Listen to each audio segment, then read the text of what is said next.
administrative standpoint. We've got some really good familiar faces. I laugh. I got one of my former players working for me now, so that's a lot. That's gonna be a lot of fun here in a couple of There's weeks. some stories now that are going to be told because of that. That's absolutely right. They've already started. But one thing is, when you're at a university this size and when you have success, you're going to lose that. It's a good thing to lose people because it means you're having success. Absolutely, absolutely. I mean, 2 years ago we lost Logan Lofton to the University of Georgia to go run some of their ticketing stuff. Zach Kunar ran our marketing last year. He's at Liberty as the director of marketing there. I mean, so some people have really elevated, and that's what we pride ourselves with. Honestly, I mean, you come here and you're able to touch different things and probably more things than you could at a bigger school, and so you get a lot of experience and you do well and you move on. I mean, the same thing that happens in the coaching ranks as well happens here on the admin side. What do you think of the new set? This is awesome. This is a Bonnet special, you know. It is a Bonnet special, tucked in the corner right here. Chad loves it. He gets more business. And you got, Bonnet went crazy this summer, you know.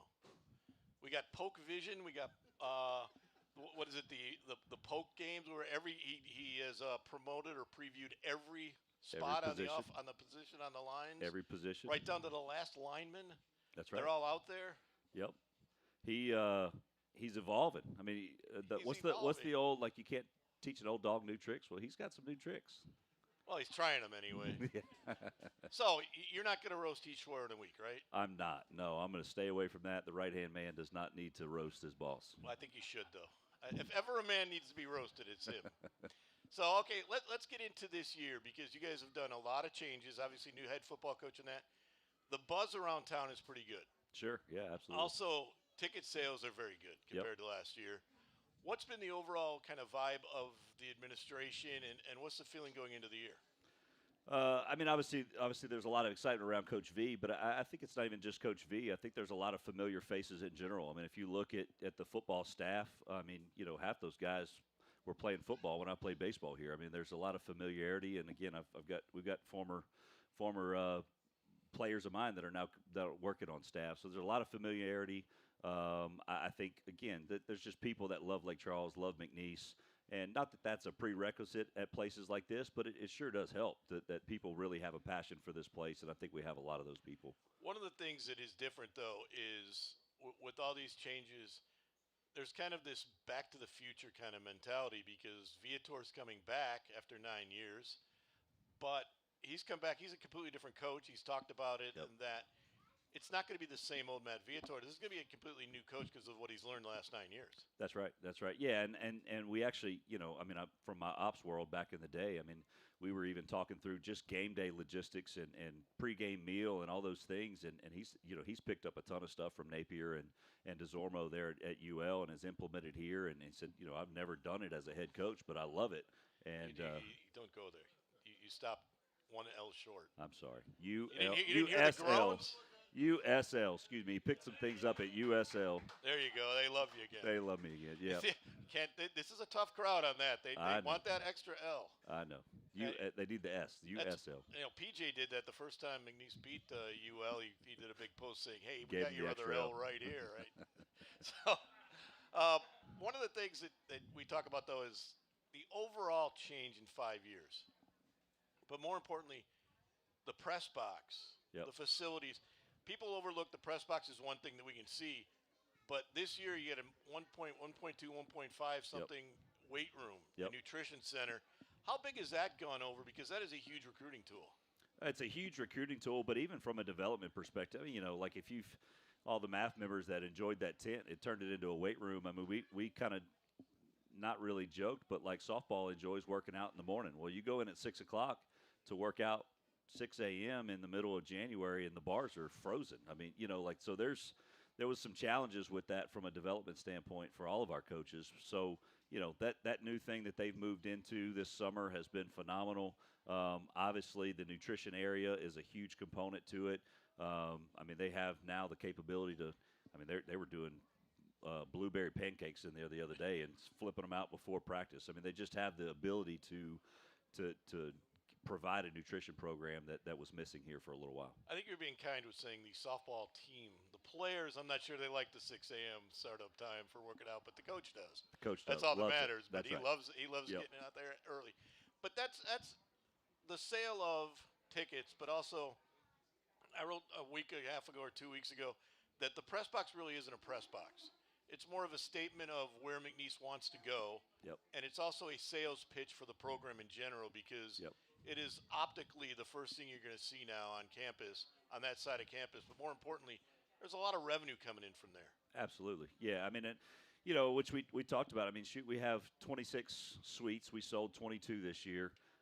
20 of those were sold in the first 30 days. I mean, so I go back to that's a testament to what this community thinks of McNeese football and how big of a deal it is. So, obviously there's a ton of revenue coming in for that.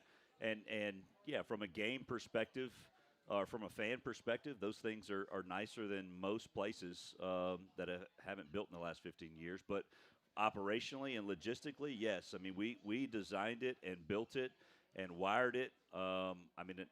I'm saying right now, we designed it so that when we host a semifinal playoff game and ESPN2 rolls into town, they can pull their ESPN trailer up and we can have a full broadcast nationally. But if we have the opportunity to move on to a bigger conference, that's going to be a standard even in those leagues, just logistically. Well, it is being around the league, being around the conference, being around the state. It's the second best press box in the state right now. 100%. $32 million will do that, but that's right. It is there. With that in mind, how important is this year, do you think, as far as not so much wins and losses, but making that kind of statement that we're ready, we look the part? Yeah, I mean, obviously everybody kind of refers back to the hurricane, and things are finally trending in our direction. But I think we've weathered the storm, so to speak. And so we had a good jump last year. I think we're going to have another great jump this year, and to show that we are continuing to trend in the right direction, not just facilities, but then also in the wins and loss columns for sure. Also, the fact that you got finally the stadium deal done. Signing deal, the $500,000 for 10 years. Yep. Stadium deal with Navarre Stadium. Yep. That's a big time move. I mean, that's number 2 or 3 in the state as it is now. Correct. It's the largest one in there. There's other deals coming too, we hear. Yep. So when you do that, when you see that, it seems like you are very positioned. In your meetings, do you guys go into that trying to say, if we have to swing that way, we're ready to go? Absolutely. I mean, we always, that's one thing that I'll give Heath credit, and I know you don't like to give Heath a lot of credit. Well, he takes so much of it himself, so it really is. But he is definitely forward thinking. I mean, you even think about the Navarre Stadium. I mean, that is a trend that I could say that we probably are going to help start, because in the days of revenue share and NIL, the generation of revenue is going to be a big deal. So. In all of our meetings and all of our conversations, it's about how do we move this thing forward and prepare for what's next. Yeah, one of the best things I heard all summer long was at the football media day when one of the ADs from the conference came up to me and said, we really need to have McNeese in the conference, but we really want McNeese out of the conference. So that's a pretty good response to what you guys have done. Yep.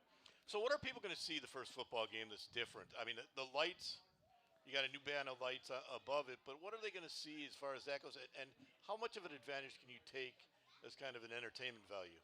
Yeah, I mean, I think again we've weathered the storm a little bit from scaffolding and tarps for coaches' booths and for Bruce and them. I mean, we have a state-of-the-art facility now that I just think we're going to run a more efficient game day. I think from a fan perspective, you're going to see things that are going to be a little bit more efficient and more flawless, and then. The old St. Louis Catholic pitcher's got a few things up his sleeve. I don't know if he's ready to talk about those. Well, here's the thing: did you prepare him? Is he prepped? I think he's prepped. You got to get him ready for his game. Yep, absolutely. Now, are you allowed to do this year? Yeah. Because the NCAA says no on the field. You can't. That is correct. I'm a little confused by that. You're gonna read about that tomorrow. You can't. Dr. Roos says we're doing it. I agree. Because you're going to read about that tomorrow in the paper about, is this gone? I don't think it is. Not here anyway. Just because like the cowbells. If you're going to do just like the cowbells have been grandfathered, we'll grandfather in the Go Pokes. Are you going to have a cannon? Because if you want a weapon, a cannon is a weapon. The cannon is ready. They have. I think they ordered extra rounds this year. They're ready. And you know who else is ready? Lexi's ready. Lexi, you got anybody for us? Have any questions for Mr. Matt Fontenot? About the new press box, anything like that? Come on, somebody. You can ask me a question. He always has a question. This may be a little off subject.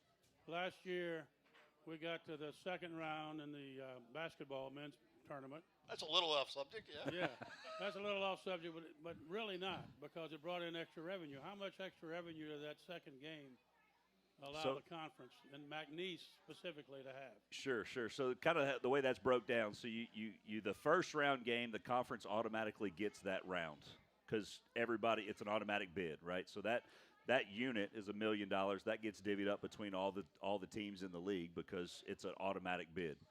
After you win that first round, that next unit is another $1 million, and that will then get dispersed amongst us that won that round. So it starts next, I think 2027 is when they actually start distributing it in small spurts. So it's not like they cut us a check for $1 million right away. It starts getting dispersed in 2027. I can tell you this, though. One of the reasons why expansion is not coming to the South End is you don't want to divide that pie up too many times. Absolutely. So I think you may see something in the future where there's going to be a bigger percentage to the actual team competing in the league in order for that to happen, because you want to make sure that other teams don't benefit from not investing. So when we come back, we're going to have Aaron on to talk your pitcher. Was he a good pitcher? He was. Are you being nice now? Yeah, I mean, I don't know. Let's ask him. Fastball, curveball? No, ask him. We'll ask him when he comes up. I love it. Poke Nation. I did the wrong one. First time on, I did the wrong one.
We're back at Mr. Build with Aaron Castat, back on 92.9 The Lake Live, also on YouTube on PokeVision. So, Aaron Castat, right? Yes, sir. All right, Aaron, so you are now the marketing director of McNeese. Correct. You take over a job that you have a lot to market this year. Absolutely. But first I want to get into, what kind of pitcher were you? And what kind of, better yet, what kind of a coach was Matt Fountain? Well, first off, Matt Fontenot was an excellent coach my senior year. I only got to know him for 13 games my senior year. You know, thanks to the 2020 year of COVID, we only played 13 games out of the 40 on the schedule. But you know, just the change of leadership there, it was very noticeable, and it was very very straightforward, very well. You already got the job, you know. No, I know, but I'm just telling you my experience. But I mean, in terms of pitching, senior year was a little rough. You know, made a few starts there. I was more of a bullpen guy my sophomore and junior year. So changing over to a starter a few games there was, you know, a big change for me. So. All right, Aaron. So let's get into this marketing thing now. You have to hit the ground running because you hit in mid-season. Absolutely. What have you noticed about that? Because you come over from the Gumbo Gators, correct, for one. What's kind of the difference, and could you pick up on that a little bit? Yeah, I mean, going from a smaller setting where there's, you know, 6 different ownerships, couples that are on the team, you know, there in the Gumbo Gators, and going to where, you know, I guess everybody is, you know, under one branch for sure. It's a little bit different for sure. So I'm just excited to be here at McNeese, being an alumni, being somebody who's been a part of, you know, the university and known how it's worked for years to come. Just excited to be here, to be a part of something special here. So what's the first thing you noticed about McNeese? Just really everybody's pulling the same direction. Everybody is committed to riding for the brand. Everybody's committed to pulling this thing, you know, to bigger standards for sure. So one thing a lot of people have talked about is getting kids more involved deeper into games, especially after halftime and all that. Right. Besides winning some football games, what do you think you can do to do that, to kind of get a fan involvement? Are you guys looking into that? Correct. In terms of entertainment for football this year, we're doing a lot on the field, and fans will see that in the first game. A lot of on-field entertainment, a lot less graphics, a lot more videos and entertainment during the games to keep people involved, because we live in a world where it's a digital world. People love videos. People love in-person entertainment. So we're going to do a lot of that in football this year. You know, I'm a guy who likes tradition, but doing a lot of that entertainment side of things, I think, is going to improve the way football games are here. What about the fact that one of the things Elsa talked about is getting, obviously, the opponents involved, getting bigger crowds from the other side? How can you do that? Is there a way to do that? Yeah, I mean, I just think that, you know, we make it a welcoming place, number one, for sure. You know, welcoming visiting fans, but also just show them, look, this is our tradition. This is how we do things here. This is McNeese State University. But, I mean, I just think that, you know, if we make our environment welcoming to everybody, I think that's just a huge way of doing that. So what time do you think people will start tailgating out there and really get into it? I mean, there'll be people there the night before. Obviously, a big part of that is the concert the night before there. How does that kind of bleed over? Yeah, that block party, first off, you know, MAF is putting on a great event there. That's going to be Wayne Toops in the first one. So that's actually in the Legacy Center. That's going to be a huge, huge night. But that gets people going. But I think that people are going to get going about 8 a.m. on Saturday morning. I know a few people in this room right now that are going to be, you know, rocking out at 8 a.m. on Saturday and ready for that first game. So I just think that the block parties are an excellent way to get warmed up and get going. Do you guys do much with that as far as tailgating goes? Marketing-wise, I mean, you talking about the block party? Well, both. Yeah, I mean, the block party, you know, we work together with MAF on helping make that a good event, but MAF does most of the work there for sure. They do an excellent job. In terms of the tailgating, we love to be out and about. I know one thing PJ's doing this year is getting some content from a lot of the tailgaters out there, you know, interviewing them, seeing how they operate out there. So giving that insider look is one of the big things that we're doing there as well for tailgating. Does PJ hit you up for a new boombox this year? No, I think PJ's got him a boombox from what I've heard. So, so that's one of the things. He obviously created Kaboom, as we call him. Hey, that was a brilliant marketing moment right there. I mean, you saw it went viral for sure. It went crazy. So that was brilliant on his behalf. It's still going on. Absolutely, yeah. With the reason. basketball tournament that just happened in Wichita State. On. Yeah.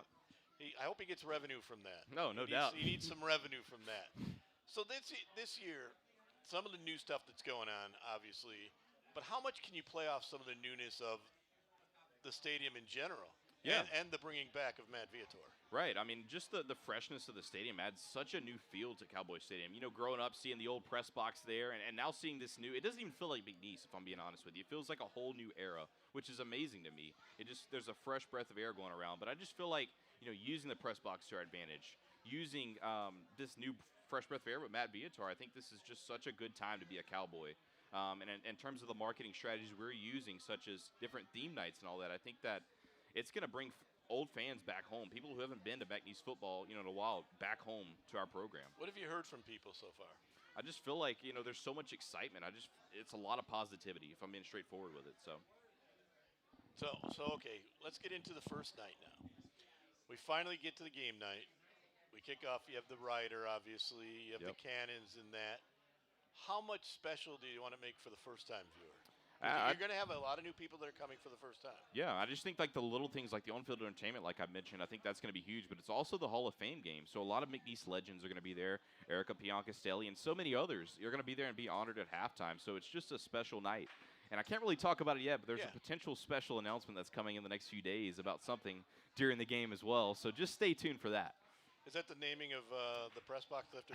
No, sir. There's actually something else. So from a marketing perspective, give it a shot. You gotta take your shot when you can. Come on. Now. From a marketing perspective, something exciting is really coming here. Market? Absolutely, I know, but I mean, just something else that's coming really soon. That's good. So.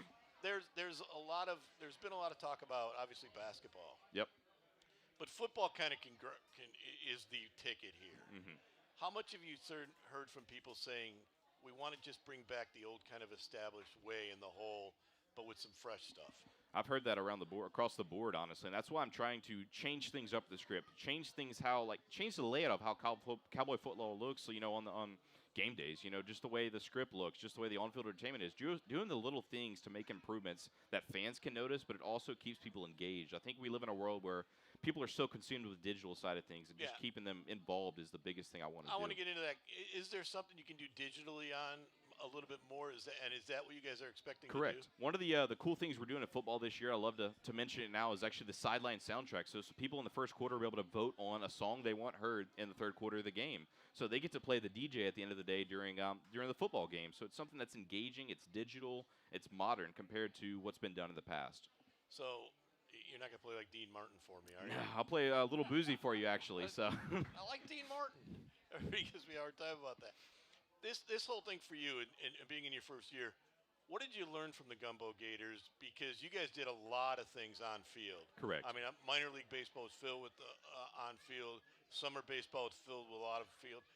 What did you learn from them? And can you really do that much with football because there's so many people? Right. Number one, I learned that people are more bought in when there's more entertainment in the front of them. Honestly, just keeping people engaged, like I've talked about it throughout this whole segment here, it's the biggest thing. But in football, there's not a lot of time. We're going to have 4 different segments where it's on-field entertainment. It's going to be spread out throughout the game. We can only do so much, but we're changing things as much as we can to freshen things up, to liven up Cowboy football in terms of a marketing perspective. So this is a busy time for you. Obviously, we have volleyball going on tonight, a scrimmage game. You have soccer tomorrow night. What are some of the other events coming up? Yeah, first off, I want to give a shout-out to my staff, Cassidy Johnson, Morgan Guidros, and Ben Wellens. They do a phenomenal job. Couldn't do this without the good team that I have, marketing. That's a cheap way to get applause. But No, they're phenomenal.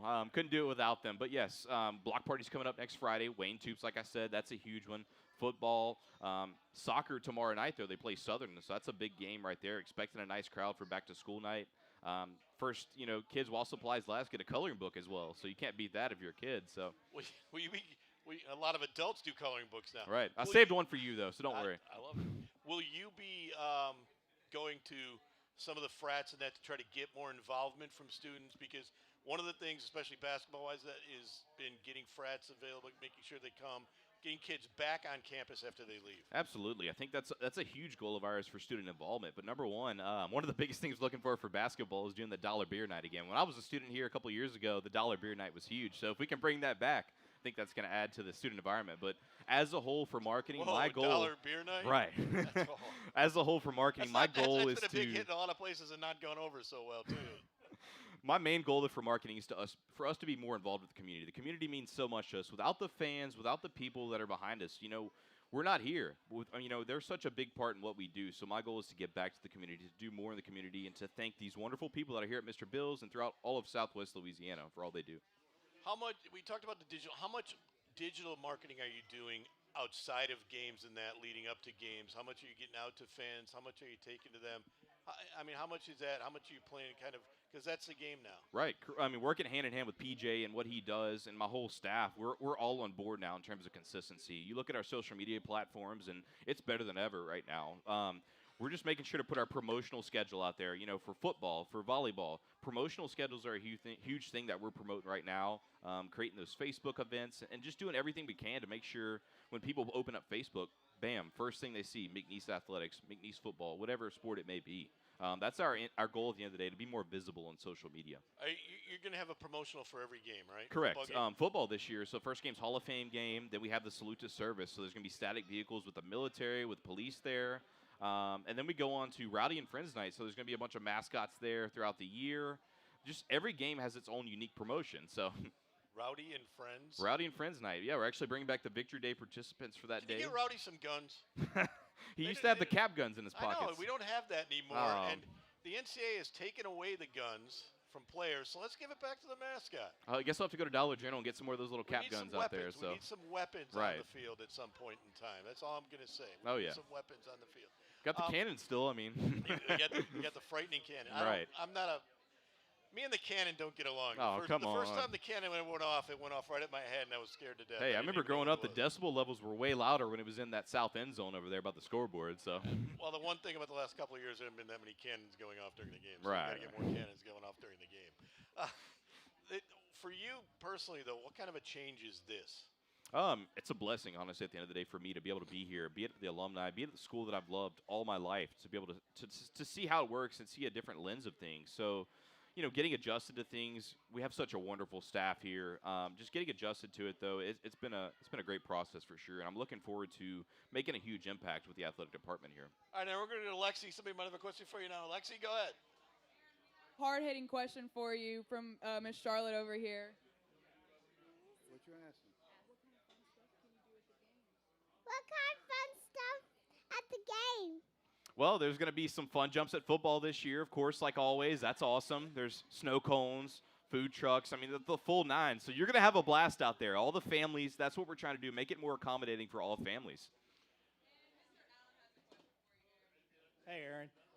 By the way, great job with the Gumbo Gators. I'm really looking forward to how you bring game day excitement to the Cowboy sporting events. You know, we got football going on right now, but, you know, soccer's kicking off, tennis is kicking off. We got cross country starting, volleyball. Can you just talk a little bit about some of the plans you might have briefly with some of those other sports and just an overall plan of some new things without giving a whole lot away? I know you got new stuff coming for football, Right. but kind of what you got in the back of your mind you're thinking about doing to really get McNeese sports back out there so we can see it.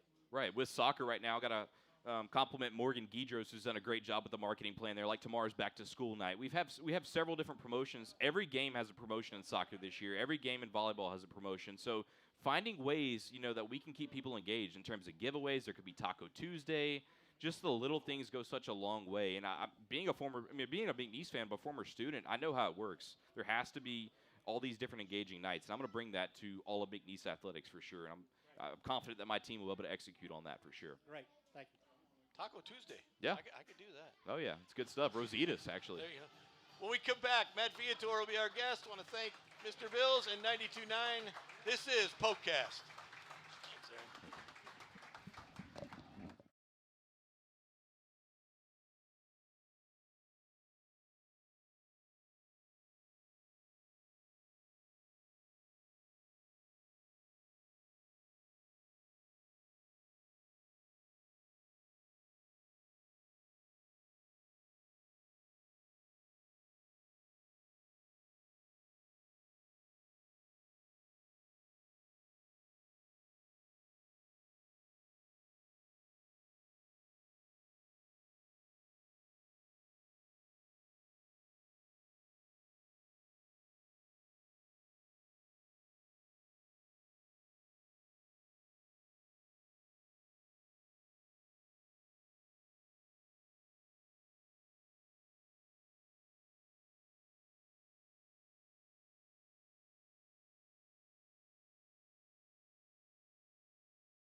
PokeCast at Mr. Bills. This is year 3 of PokeCast here at Mr. Bills and on 92.9 The Lake.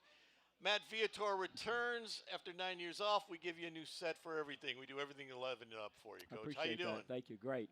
Lots of questions for you, obviously, from a lot of people. But what's your first overall impression about just being back and being back at McNeese? And kind of how different is it this time around?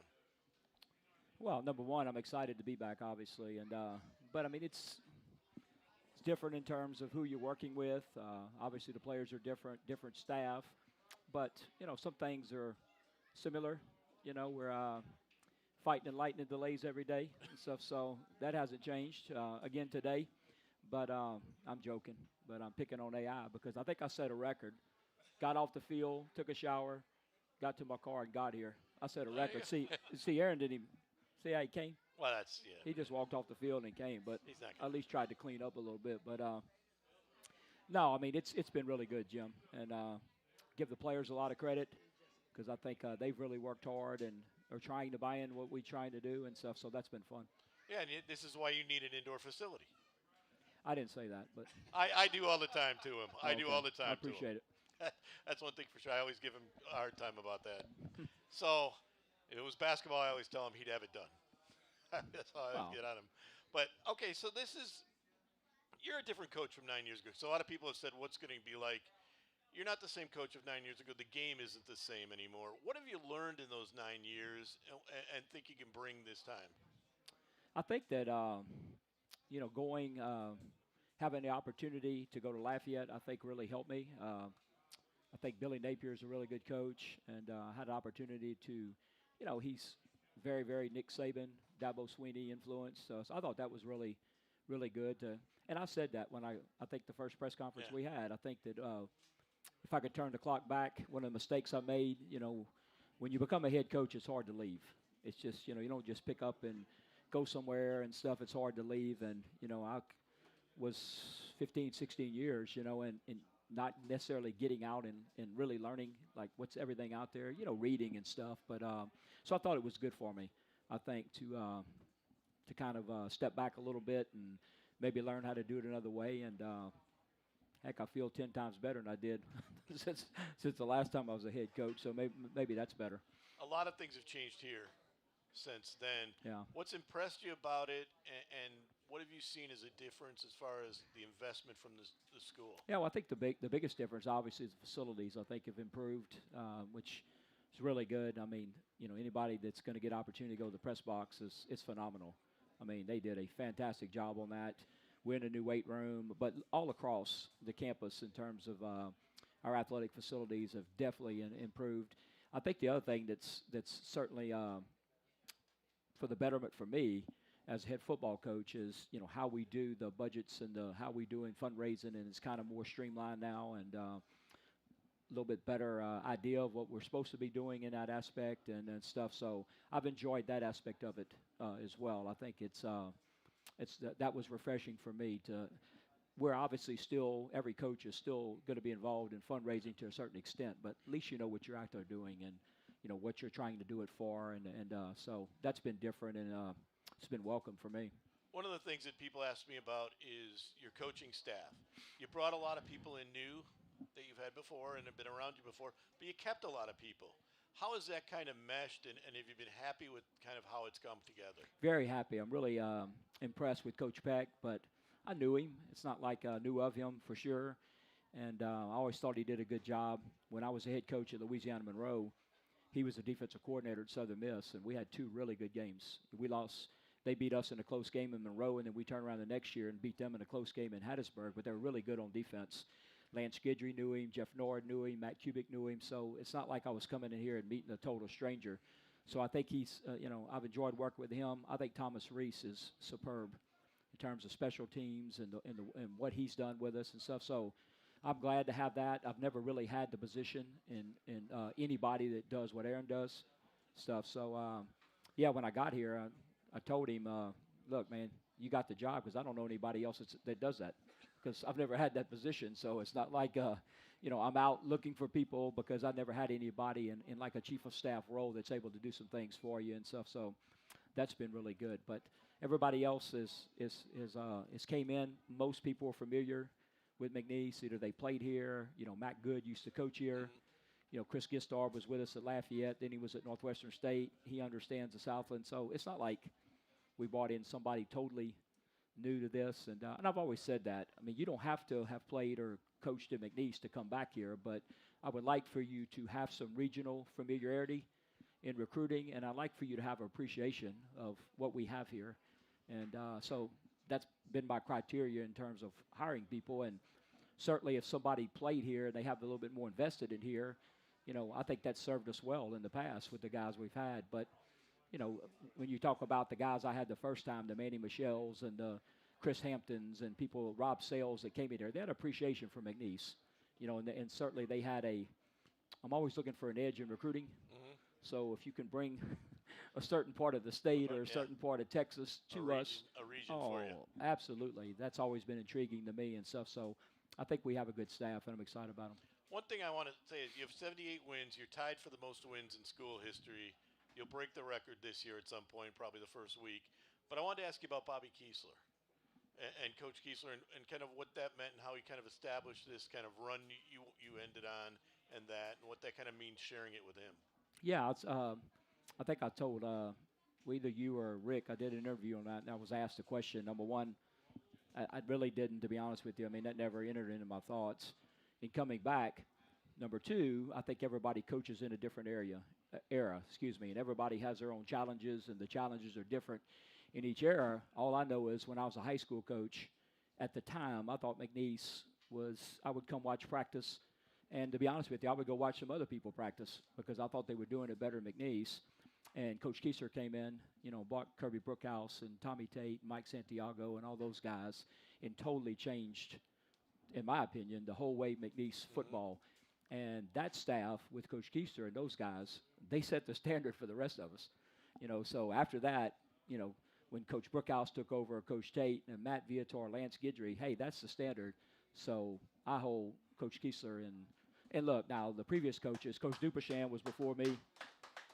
Coach Dolan was before me. I can't speak to all that, but I hold Bobby Keister in the highest regard because of the standard that was set and put the pressure on the rest of us to try to live up to it. Yeah, that's one thing I've heard talking to people about it. For you, what do you think the first night's going to be like coming back? Have you thought about it? No, I really haven't. That's coming up pretty soon too, isn't it? Yeah. But no, it'll be. That is. Yeah, it'll be great, and because some things are the same. I still, park in the same spot and walk to the elevator and go up and go to the same office, and so I'm assuming a lot of it will be the same type of routine and stuff. So, no, I haven't really thought about that. I'm more concerned about what kind of condition we're in, and if we're ready to play, then how I'm going to feel walking out. To be honest with you. Okay, let's get into that a little bit. I'm going to ask you the question that was on everybody's mind. You made the announcement you're going to go with Jake Strong to start the season. What do you like about him, and what do you kind of do to win the job? I think the first thing, he's a natural leader. If you're around him, he has a certain charisma about him, a certain command about him that we were told that whenever we took him. Secondly is I think he's, here lately, especially the last week or two, I think he's really coming in the zone with the offense. Thought he had a really good scrimmage Saturday night. It is unfortunate, no doubt, that Alex Flores, got hurt last Tuesday. Yeah, he hit his throwing index finger on a helmet, and so he's back out trying to throw the ball a little bit. It's unfortunate, it really is, the timing of it and stuff, but we felt like moving forward, and so what we're trying to do, hopefully, is, maybe get Alex back for Tuesday of next week and see if he can't at least be the backup. I made this comment to you too, Jim. We believe as a staff, probably as improved players we have on our football team is Devin Lipo from the spring to now, and think he's doing some great things at quarterback, and we're going to see if we can't have a role for him too. Yeah, I'd imagine the way you've talked about it is you'd like to see that. I would imagine I've told people that if he succeeds in certain roles, that role will expand probably, like with everybody. It could, but I thought the previous staff, Coach Goff and his staff, I thought they did a great job with him the last 4 games and how they used him. Number one, they did a great job by only playing him in 4 games and preserving his red shirt.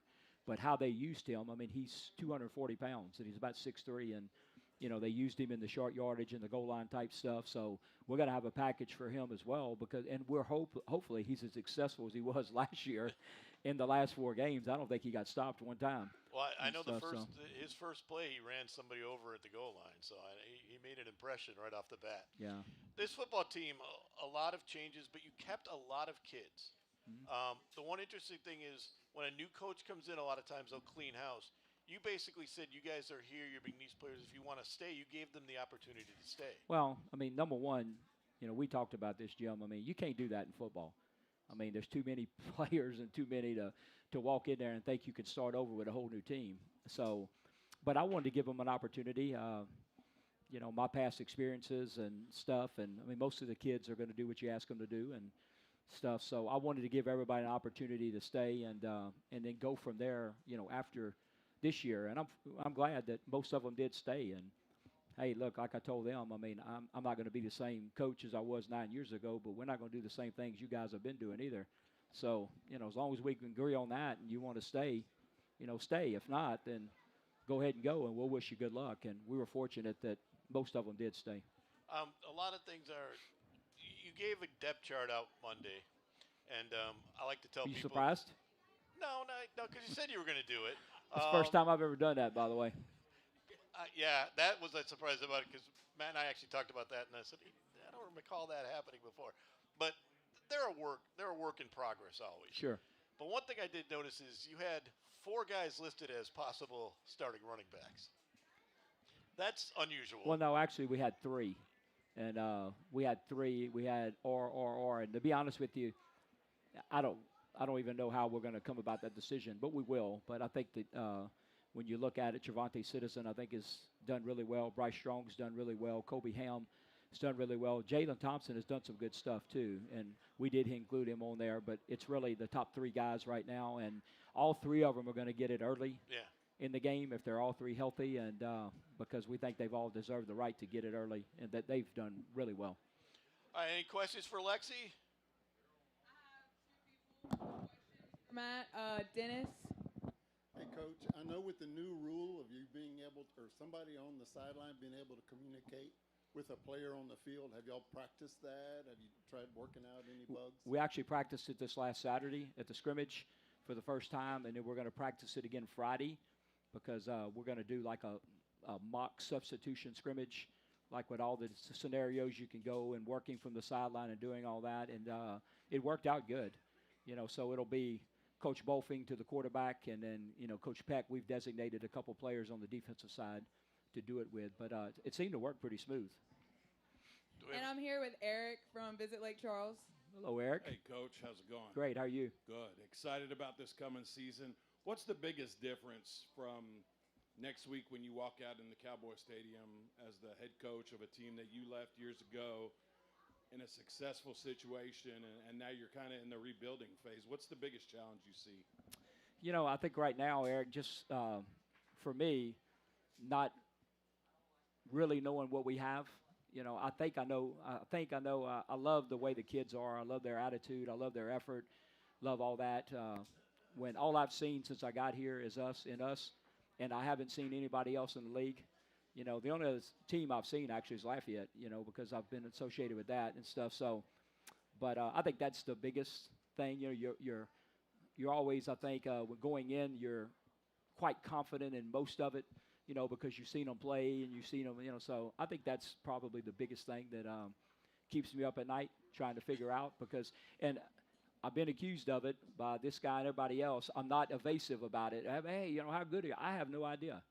I mean, I see what I see in practice.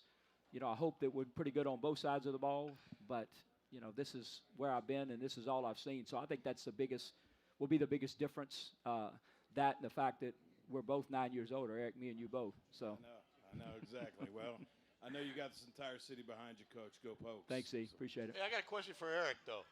Are you ready for your? Is Eric ready for your moment next week with the roast? Oh yeah. There you go. That's what I want to hear. I am ready. That's what I want to hear. When we come back, we'll get a final segment with Matt Viator on PokeCast.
We're back from Mr. Bills on a 92.9 FM The Lake for PokeCast, the first one of the year. Matt Viator is our guest, back being a head coach. Coach, I got to ask you, one of the many things that people ask me about this is, what was the first thing you wanted to change? You talked about changing culture a little bit and that. What was the first thing you had to change here, do you think? Oh, that's a good question. To be honest with you, I mean, it wasn't so much as coming in and changing something they were doing. I really didn't even give that an opportunity. I basically came in and said, this is the way we're going to do it. And so, to be honest with you, every now and then, Aaron and I will talk about some stuff, or I'll talk with Peck, and, how did you guys do this, or how did they? I really didn't even ask, to be honest with you, because so coming in with the players, I was very upfront with them and said, look, you're going to have to change some of the ways you do some things, I'm sure, because everybody's different as a coach. This is not to say anything negative about what's been happening with previous staffs, but I'm different. And so it's not so much trying to go change something they were doing. It's trying to implement the things that we would like to see. And the way I look at it more than just, going in there and changing, because I really had no idea what they were doing in the first place. So you've now had camp. You had a spring camp. You've had everybody through it. What do you like about this team, and where do you think you still need to work on? I love their attitude right now, and I think that's, that says a lot. I think their effort has been really good. We're having good practices. We were joking, some of the coaches, but, we've had a spell here where, we've had multiple practices where we've had to go sit in the locker room for an hour, and we've had to go sit. It seems like it's almost every day. These guys want to practice. I've had to call one or two, and, they're about to revolt because I called practice, but we had to call it because of cafeteria. So I'm saying that kind of attitude, I think. I've been some places, you go in and you call practice, and, and it's a rush to the door. What? And stuff. So I've been excited about that. I think we have some talent, Jim. I really do. I think we have some kids, defensively, I think we can run, which I always think is important. But again, there's so many things that I need to see. I think we have some really good players here that have been injured in the past that what I see I really like, but, they really haven't been on the field. But I like their talent. I like their attitude and stuff. So I think that's the main thing I like. I like their attitude and what they're doing each and every day, and I'm excited to watch them, to be honest with you, to see what we have. Yeah, that's one thing that I've talked to people about is it's not just the kids you brought in, but there's also a group of kids here who didn't play the last year and Quite a a half number of because kids. of injuries that almost gives you a second recruiting class. Yeah, we almost had a third team this spring that walked around, because they couldn't practice. And but those, we've gotten a lot of those kids back, and I think they're good players. But like I said, for injuries and things, they haven't played, as much in the past, and so I'm anxious to see those guys. You take Trevante Citizen, Curtis DeVille, Logan Malton, Cody Burkeen, I think, has the potential to be an all-conference lineman. He didn't play a snap last year because he was hurt. So I'm anxious to see him get out there because I like what I see in practice, but I'd love to see him in a game. So anyway, I think that's probably the biggest thing. Defensively, though, you looked like you lost a lot of good players in the secondary, but you brought in a lot of guys that, A, have experience, and B, have a lot of length to them.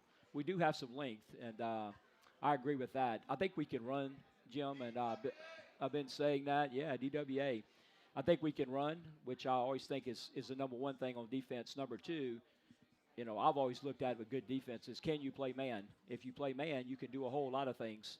Up front, you can mix it up and do some stuff. And then the third thing is I think you also have to have guys that can rush the passer without having to sell out every down to get pressure. And so far, I think I see those three elements in it, and so I'm excited about that. Yeah, and one thing about talking to Coach Peck and defensive line coaches and that is there's some depth on the defensive line where in the last couple of years, McNeese has kind of worn down in the third, fourth quarters and late in the year because they didn't have numbers. He thinks he can really rotate in a lot of people and keep people fresh and really get after the quarterback. I believe we can too, and I'm excited about that depth there. And, we can definitely go, 2 and 3 deep at all four of the defensive line positions, which is good. Matter of fact, we did some stuff Monday and Tuesday anticipating maybe, we don't know, but if Louisiana Christian comes in and no-huddles us and tries to tempo us, so we've been practicing that, and we've also been practicing, incomplete pass, ball out of bounds, sub. Get them in, get them out. When you can sub, when you can't sub, close to the bench, not close to the bench. So we actually worked that Monday and Tuesday in preparation. The offense kind of serviced the defense, so to speak.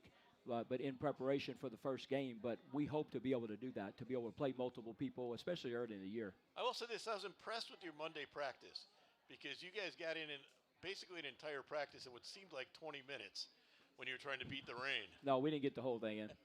But I think Monday we went on and off 3 times. Yeah, so we waited, then we went on the field, then we had to come off. We went on the field, had to come off, went back on the field, and then barely got off when it got like this. But we did get probably about half of it, maybe the 2/3 of it. And but again, they did a great job. They went in, they came out, we're ready to practice, went in and stuff. So I've been impressed with them being able to handle those types of things. For you guys, do you know anything about Louisiana Christian? Just what we saw last year, and and so we have an idea what they were doing last year. Their coach wasn't nice enough to release a depth chart, so like I was. So we still don't have a depth chart. And but anyway, hopefully that happens a lot in the Southland Conference too. Yeah. By the way, I want to point out, no doubt. But that's so that's one thing. hopefully we'll get it and learn a little bit more about their personnel. What it's going to be for next week. But right now, just off of the tapes that we have last year. So this is basically every year. I like to say is there's a lot of unknowns in the conference because of the portal. But you got a lot of unknowns in this conference just from your standpoint of you hadn't seen it in a few years. But you also have the portal part of that. How much catching up is the first part of the year? Catching up and finding out what everybody has because everything's new. Well, I mean, yeah, there's certainly going to be some catching up on that. But even though I've been saying that, though, Jim, even if hypothetically, if I was here last year or the year before, it's still a lot different than what it was the first time I was here because of the portal, because rosters turned over quicker. Yeah, there's also this fact of the wide receivers has been an issue the last couple of years, drop passes especially. There were some kids that made some nice catches the other day. There's a lot of kids that have had opportunities here, but how much are you impressed with that? Do you like that group yet? And also, Mekhi Paris, how does he look? Well, what we're hoping is Saturday is going to be a microcosm of what we have moving forward. That's what we hope, because no, they did a really good job Saturday. Previous Saturday, not quite as good, but we think we have talent there. I think some of them, the biggest thing they need is confidence and stuff. So we've been working on that, more encouraging, more, than hollering at, so to speak. But they're great kids, and I think they have some ability. I just think they need some confidence, and hopefully we get some early in the year.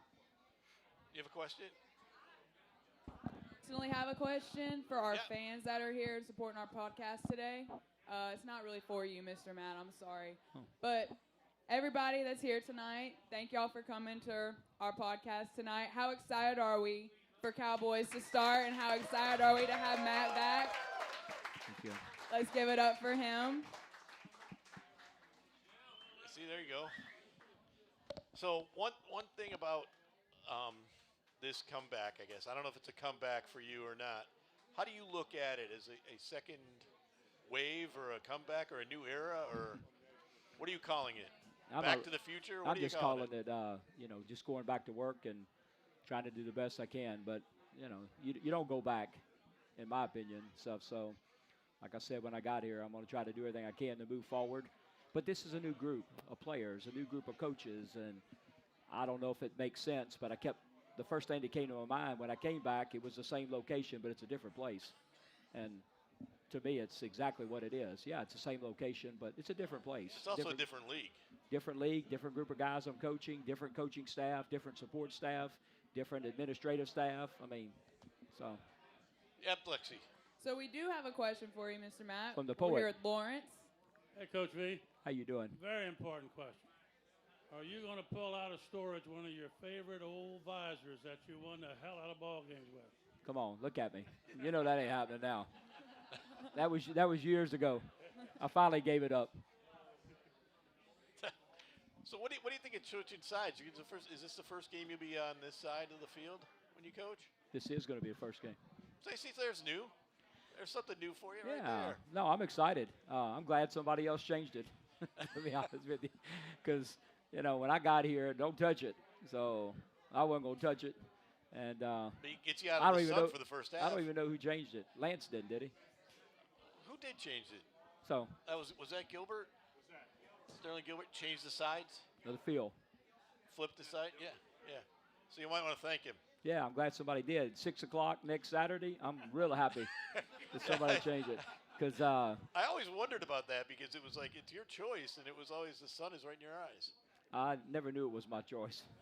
so, no. So you were never given the choice? No, I was never asked. So what's one thing you want to see coming out of the gate for this football team? What are you looking forward to seeing? I hope, I just want to see us play fast and play with great effort, and hopefully what we've been teaching them looks familiar stuff. So college football, is different from everything. There's no preseason, there's no scrimmages, there's no jamboree. The first action is the action and stuff. The first time they actually get out there and counts. stuff. So that's always interesting.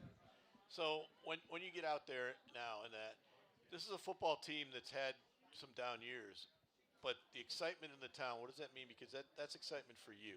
Oh, it's great. I think it's fantastic. Excited for the players, but been in this business a long time. I mean, you have to win. I know that, and hopefully we can, move this thing forward, and hopefully we can keep the excitement going. So the people remember you for your wins, don't they? You just Oh. don't want to remember you for the losses. That's all. I remember the losses. So. Next week will be 1 week. We're just days away. Now you're 10 days away. You guys ready to hit somebody else? Are you tired of each other? Yeah, absolutely. How about you guys coaching? Ready to coach against somebody else? I'm actually excited to get in a different routine, to get out of the camp mode and get into a normal game week routine. You said you're going to start that tomorrow, second half, right? Scout? We are. Yes, we are. Oh, we'll see you next week on the PokeCast, everybody. This is like one new stage, back to a new coach. We'll see you next week on PokeCast.